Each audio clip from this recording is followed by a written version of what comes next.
Kapseret MP Oscar Sudi has fired a bold warning at Gideon Moi after claims emerged that the Standard newspaper camp had joined forces with former Deputy President Rigathi Gachagua.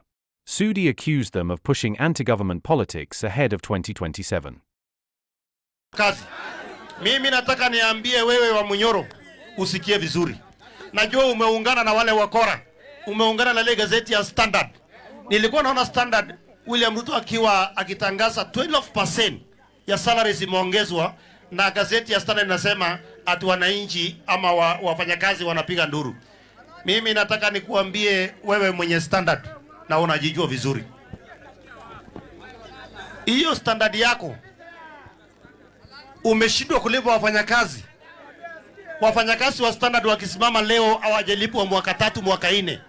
Na wewe unatangatanga ukituongelesha hapa ati sijui nani hajafanya nini. Nataka nikuambie wewe chama na Standard, atukubembelezi tena.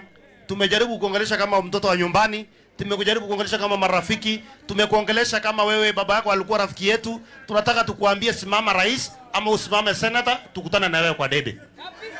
Na tusidanganyane, tuambiane ukweli.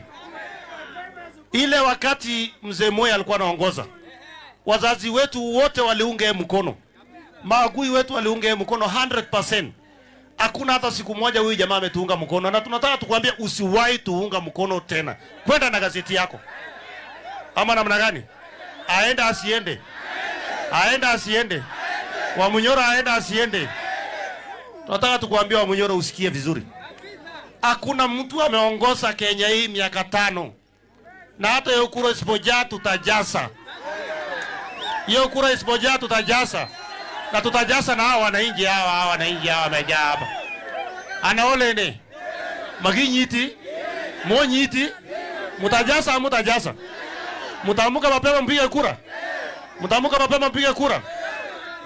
Ngasa moko. Ogas, mko na kura? Mko na kura? Mutapiga asubuhi na mapema?